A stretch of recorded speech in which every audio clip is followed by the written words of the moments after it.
या अखंड विश्वाची माता अधिमाया शक्ती, देवी देवता आणि या पृथ्वी तलावरील प्रत्येक जीवाची माता ही अधिमाया शक्ती, आणि म्हणून प्रत्येक जीवाचं रक्षण करण्याची जबाबदारी ही अधिमाया शक्तीकडे पहा. ज्या वेळेला या पृथ्वी तलावरती भयंकर असे राक्षस साधू संत ऋषींना त्रास देऊ लागले, एवढंच नाही प्रत्येक जीवाला ते त्रास देत होते. देवी देवतांची पूजा बंद झाली या पृथ्वी तलावरती. स्वर्ग ताब्यात घेतला राक्षसांनी, की देवांनाही लपून बसावं लागलं होतं गुहेमध्ये जाऊन. त्यामुळं सगळ्यांचं रक्षण करण्यासाठी अधिमाया शक्ती या पृथ्वी तलावरती आली हो. संपूर्ण जीवन अंधकारमय झालेलं हो. महिषासुरासारखे महाभयंकर राक्षस, की देवही घाबरत होते या राक्षसांना. त्यावेळी अधिमाया शक्तीनं महाकालीचं भव्य असं स्वरूप घेऊन या महिषासुराचा वध केला. आणि त्यावेळेला या पृथ्वी तलावरती असे अनेक राक्षस होते. त्यावेळेला अधिमाया शक्तीनं आपली वेगवेगळी रूपं घेतली आणि या राक्षसांचा वध केला. मित्रांनो, आजच्या व्हिडिओमधून आपण ऐकणार आहोत की अधिमाया शक्तीचं म्हणजेच पार्वती मातेचं एक रूप म्हणजेच आपली आई काळूबाई हो. आई काळूबाई कशी प्रकट झाली मांढरदेवी गडावरती, सुंदर अशी कथा आज आपण ऐकणार आहोत. मांढरगड हे नाव का पडलं ते सुद्धा जाणणार आहोत. आपण आई काळूबाईचे भक्त आहात ना, आपली कुलमाता आहे ना, मग आमचा हा व्हिडिओ नक्की शेवटपर्यंत पहा. चॅनलवरती प्रथम असताल तर नक्की सबस्क्राईब करा, आपला हातभार लागू द्या हिंदू धर्माच्या प्रचारार्थ. आणि शेवटी कमेंट, आई काळूबाईच्या नावानं चांग भलं अशी आम्हाला कमेंट जरूर करा. मराठी कथाकथन चॅनलमध्ये आपलं मनापासून सहर्ष स्वागत आहे. तर मित्रांनो, सातारा जिल्हा आणि या सातारा जिल्ह्यामध्ये वाई तालुका आणि या वाई तालुक्यामध्ये मांढर नावाचं गाव आणि या मांढर गावाच्या जवळ मांढरगड आहे. आणि या मांढरगडावरती अखंड विश्वाची माता आई काळूबाई काल रात्री म्हटलं जातं, महाकाली म्हटलं जातं. तर मित्रांनो, आई काळूबाई हजारो वर्षापासून या ठिकाणी आपल्या भक्तांचं रक्षण करत आहे. हजारो वर्षापासून सुंदर अशी कथा की आई काळूबाई त्या ठिकाणी कशी प्रकट झाली.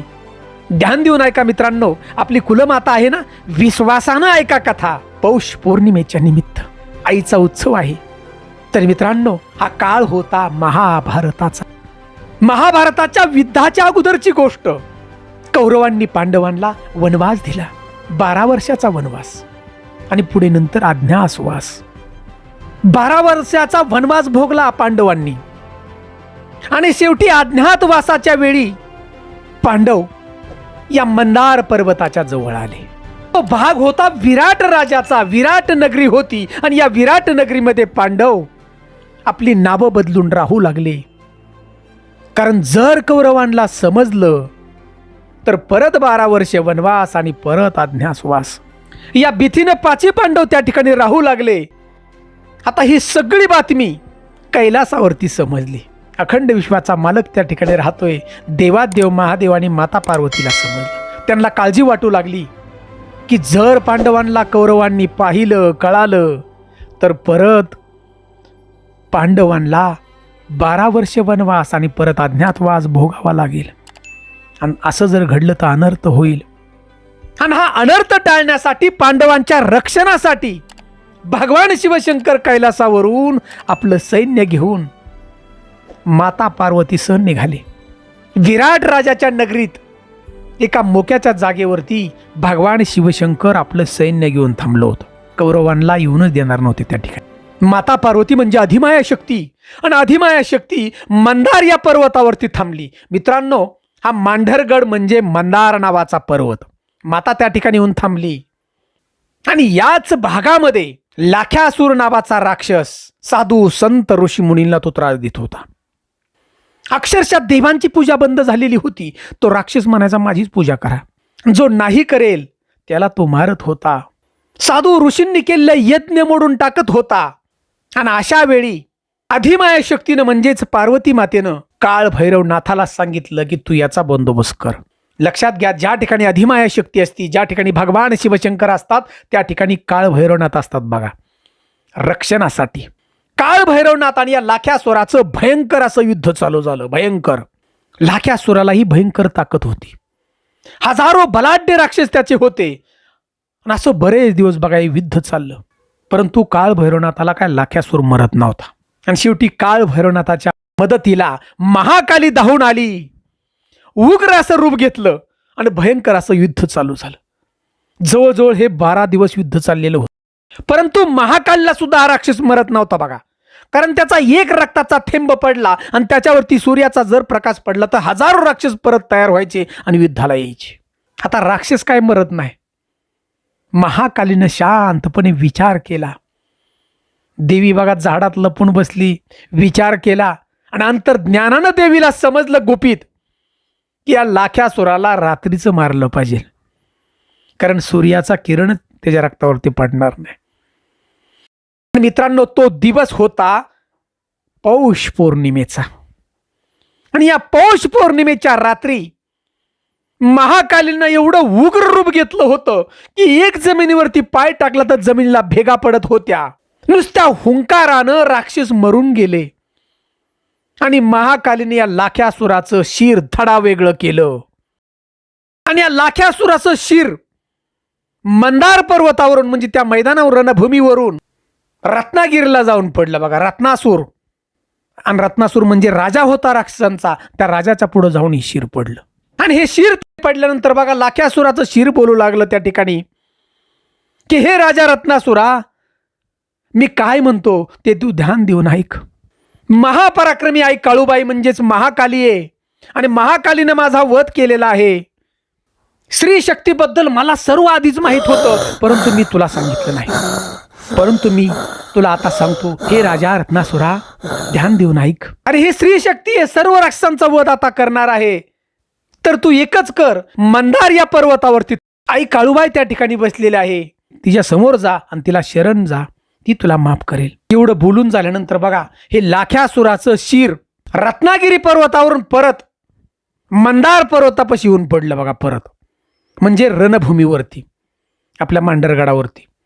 आणि आई काळूबाईला त्या ठिकाणी माफी मागू लागलं की हे आई काळूबाई, तू अखंड विश्वाची माता आहेस, तू देवी देवतांची सगळ्यांची माता आहेस, तू महापराक्रमी आहेस, माझ्यासारख्या महाबलाढ्य राक्षसाचा वध केलास तू. आई, चंद्र आणि सूर्य आहेपर्यंत तुझं गुणगान असंच गात राहील. लाखो भक्त तुझ्या चरणाशी येतील, तुझी सेवा करतील, तुझा जय जयकार करतील. तू माझी आई आहे. जशी देवांची आई, जशी मानवांची आई, जशी प्रत्येक जीवाची आई, तशी माझी सुद्धा तू आहे. मी राक्षस असलो ना तरी तू माझी आई आहे. आई, माझं एकच मागणं पूर्ण कर, शेवटची माझी इच्छा आहे. आई काळूबाई, तुझ्या पायाशी मला जागा दे आणि वर्षातून एकदा पौष पौर्णिमेला मला माणसाचं रक्त दे. आता हे राक्षसाचं बोलणं आई काळूबाईने सगळं ऐकलं आणि आई काळूबाई त्या ठिकाणी जोरात म्हणाली गर्जना करून, अरे लाख्यासुरा, तुला आता इथून पुढं माणसाचं रक्त नाही रे मिळणार. तुला जागा माझ्या पायाशी मिळेल, परंतु इथून पुढं रक्त तुला प्राण्यांचं मिळेल. बोकडाचं मिळेल, बकऱ्याचं मिळेल, कोंबड्याचं मिळेल, असंच रक्त मिळेल. आणि जशी माझी सेवा होईल तशी तुझी सुद्धा सेवा या ठिकाणी होईल. आई काळूबाईनं तथास्तु म्हटलं. म्हणून मित्रांनो, आई काळूबाई म्हणजे आपली महाकाली माता पार्वती आहे बघा. आणि म्हणून मित्रांनो, पौष पौर्णिमेला आई काळूबाईचा उत्सव साजरा केला. संपूर्ण या विश्वाला, पृथ्वीला भयमुक्त केलं महाकालीनं पौष पौर्णिमेला बघा. म्हणून यात्रा भरते का नाही. आजही महाराष्ट्राच्या कानाकोपऱ्यातून लाखो काळूबाईचे भक्त त्या ठिकाणी येतात आणि नतमस्तक होतात आई काळूबाईच्या पायाशी. सुंदर असं मंदिर उभं राहिलंय. आणि मित्रांनो, आज सुंदर असं मंदिराचं काम झालंय बघा. पुढं परत सुंदर अशा दगडी पायऱ्या, वेगवेगळा येण्या जाण्याचा मार्ग, सगळी सुधारणा त्या ठिकाणी. मंदार नावाचा पर्वत म्हणून मांढरगड हे नाव पडलं बघा त्या गावाला. आणि आजही त्या ठिकाणी मांढरगडच म्हटलं. म्हणून मित्रांनो, बकरी कोंबडं जे कापतात ना, ती देवीने बघा त्या ठिकाणी सांगितलेले. आज तशी प्रथा बंद करण्यात आली सरकारने, परंतु आपण बकरी कोंबडं जरी नाही कापलं तरी मित्रांनो मनापासून भक्ती करा आपण. कारण आई काळूबाई ही भक्तीची भुकेली हो. पार्वती माता आहे, पुरणपोळीचं नैवेद्य आवडतो मातेला. आपण त्या ठिकाणी गेल्यानंतर आपला जो विवेक आहे मनातला तो चांगला ठेवा. जी वाईट बुद्धी आहे आपली, ती राक्षसी वृत्ती आहे, त्या ठिकाणी ध्याना सोडून कापून टाका त्या राक्षसी. गोरगरिबांना मदत करा, आई वडिलांची सेवा करा आणि भगवंताची भक्ती करा मातेची आपल्या. ह्या व्हिडिओच्या माध्यमातून मी आपल्याला सांगतो की ज्याची कुलमाता आहे काळूबाई त्यानं वर्षातून एकदा तरी त्या ठिकाणी जाणंच आहे बघा गरजेचं. तुमच्या घरामध्ये देव्हारा आहे काळूबाईचा, टाक आहे म्हणजे फोटो आहे, कोणाच्या अंगात येत असेल, अवश्य जा त्या ठिकाणी. आईचा मान सन्मान करा बघा. पौष पौर्णिमेला तुम्ही नाही गेला, अधूनमधून गेला तरी चालतंय, तुमच्या जवळपास असणारं मंदिर आहे त्या ठिकाणी जा आणि आईचा मान सन्मान करा बरं आहे काळूबाईचा. साडी, चोळी, बांगडी, आईचं कुंकू आईला अर्पण करा. आपण आई आपली जीवनभर सुरक्षा करेल. तुमची कुलमाता आहे ना आई काळूबाई, तुम्ही बघा फक्त सेवा मनापासून करा. तुम्ही आवाज दिला ना 10 आईला म्हणलं तर आई धावतील बघा. जसं मूल ज्यावेळेला पडतं त्यावेळेला आई आपली धावत येते आणि आपल्या मुलाला छातीशी कंटाळते, तशी आपली काळूबाई आहे बघा. जेवढी प्रेमळ तेवढीच रागीट आहे महाकाली. महाकालीचा राग लय खराब, लक्षात घ्या. डोळ्यानं बघितलं तर जाळून टाकील दुष्टाला, एवढी ताकद आहे. ज्या टायमाला महिषासुराला मारलं, महाकालीचा राग एवढा मोठा होता की संपूर्ण देवी देवता घाबरले होते. महाकालीने एक पाऊल टाकला तर जमीन फाकत होती. जसा जमिनीला भूकंप यावा तशी जमीन हादरली होती. सगळे देव घाबरले होते की महाकालीचा राग शांत करायचा कसा. भगवान शिवशंकर खाली पडले जमिनीवरती. ज्या वेळेला महाकालीनं महादेवाच्या छातीवरती पाय ठेवला त्यावेळेला महाकाली शांत झाली. मित्रांनो, अशी महाकाली आपली आई काळूबाया जेवढी शांत तेवढंच रागीट आहे मात. तुम्ही सेवा जर मनापासून केली, तुमच्या माथी जर कुंकू असेल आई काळूबाईचं, तर जगाच्या कानाकोपऱ्यात तुम्ही कुठेही असला तरी आई तुम्हाला नक्की मदत करेल बघा. तुमच्या घरात आई काळूबाई आहे ना, कुठली वाईट शक्ती तुमच्या घरात येणार नाही बघा. किती तंत्र मंत्र जाणणारा असू द्या, ती शक्ती तुमच्याकडे येणार नाही. कारण 10 महाविद्याची मालकीन आपली आई काळूबाई. 10 विद्या, सगळ्या विद्यांची मालकीन ती. म्हणून कुणीही किती तंत्र मंत्र करणं असू द्या, तुम्ही फक्त नामस्मरण करा आपल्या आई काळूबाईचं. माघारी जातील तंत्रमंत्र परत रिटर्न, एवढी ताकद आहे काळूबाई. म्हणून मित्रांनो, तुमची कुलमाता आहे ना, एकदा तरी जायचं बघा वर्षातून आई काळूबाईचं दर्शन घ्यायचं, मान सन्मान करायचा आणि उंच आकाशात गुलाल उधळून द्यायचा आणि आई काळूबाईच्या नावानं चांग भलं म्हणायचं. त्या ठिकाणी गेल्यानंतर आई काळूबाईचे शिपाई आहेत, तुम्ही पाहता दाऊजी पाटील आहेत, गोविंदबुवा आहेत, गोंजीर बाबा आहेत, मसुबा आहेत, सगळे हे शिपाई आहेत बघा आईची. हे रक्षण करतेत सगळे बघा. भूतांचा राजा वेताळ आहे त्या ठिकाणी. आजही मित्रांनो ज्या ठिकाणी युद्ध झालेलं होतं या राक्षसाच्या बरोबर, त्यावेळेला भूतांचा राजा वेताळही हजर होता. असं हे महाभयंकर झालेलं युद्ध आहे बघा. आणि म्हणून पौष पौर्णिमेला आजही त्या निमित्त लाखो भाविक त्या ठिकाणी येतात. ज्या गावात आपण राहतायत त्या गावाच्या जवळ मंदिर असलं तरी तुम्ही जा पौष पौर्णिमेला. कारण अधिमाया शक्ती कणाकणामध्ये सगळीकडे आहे बघा. ज्या ठिकाणी तुम्ही आवाज देताल विश्वासानं उभी राहणार माता त्या ठिकाणी, यात शंका नाही. तर मित्रांनो, आई काळूबाई कशी प्रकट झाली या मांढरगडावरती एक सुंदर अशी कथा, ही जर आपल्याला आवडली असेल ना तर एक लाईक जरूर करा.